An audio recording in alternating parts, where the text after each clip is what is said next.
C'est très difficile de parler d'André au passé, de M. Touboul.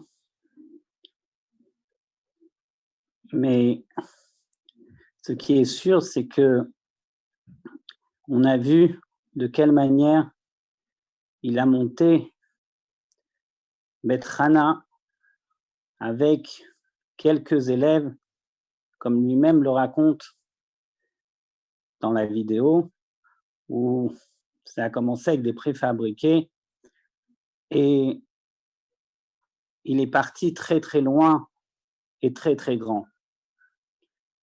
Mais Saoud, il est né Bet Yar.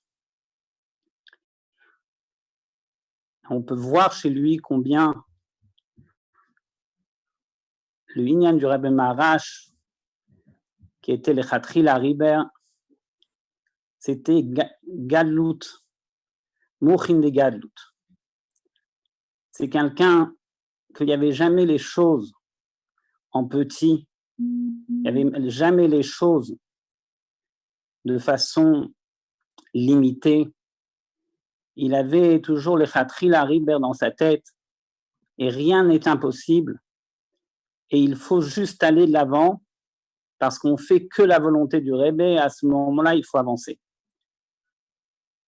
Et c'est comme ça qu'on a vu comment il a commencé à monter Chayamushka en étant Batel ou Mvutal devant Rav Moulay et prendre les choses, que ce ne soit pas une petite école avec quelques mètres carrés en fonction des effectifs qu'il y avait déjà dans les bungalows, mais il est parti sur une école de Shem Ultiferet parce que le Khatril Hariber, il n'y avait pas de limite et il fallait prendre très grand parce qu'on aura beaucoup d'enfants et que tous les enfants vont vouloir venir et devenir des chassidim. Et ça, c'était sa manière de voir, c'était sa manière d'avancer.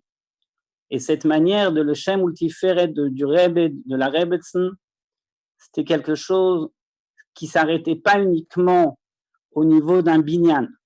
Parce que oui, le binyan, il fallait que ça soit beau, il fallait que ça soit grand, il fallait que ça soit propre. Combien de fois il rentrait, il voyait, il regardait le coin et le recoin, s'il y a une lampe qui manque, parce que c'est le Shem Ultiferet, c'est le binyan du Rebbe, c'est quelque chose qui doit être magnifique. Mais même dans les programmes, même dans la manière, dans les limoud échol, il fallait que ce soit la première école de France. Parce que tout ce qu'il a cherché dans sa vie, c'est que le Rebbe, c'est le Shem Ultiferet. Le Rebbe, la Rebbetzin, c'est ce qu'il y a de plus grand et de plus beau. Et ça, c'est la manière comment aujourd'hui,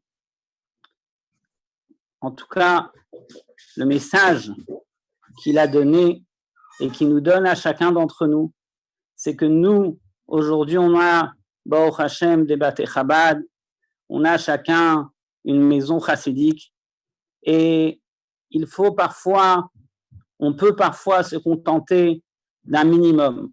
On peut parfois se contenter qu'on a donné un petit mot à nos enfants, on a étudié avec les enfants Shabbat pendant quelques minutes parce que le Rebbe il a demandé qu'on étudie avec les enfants, ou bien on a dit un petit mot à droite, à gauche, et ça suffit. Monsieur Touboul, il a appris qu'il n'y a pas ça suffit, que c'est tout le Shem Ultiferet. La manière comment on éduque nos enfants, ça doit être le Shem Ultiferet. La manière comment nos enfants vont se comporter dans la rue avec les autres, ça doit être le Shem Ultiferet. Un Bet Rabat, ça doit être le plus beau qui puisse exister. Et tout doit être quelque chose de toujours magnifique. Et ça, c'est Mouchin de Gadlut. Ça veut dire que quand on est en train de voir les Nyanim du Rebbe, on ne voit pas petit, on voit grand, et pas seulement grand, très grand. Et parce qu'on voit très grand, alors le Rebbe, il donne très, très grand.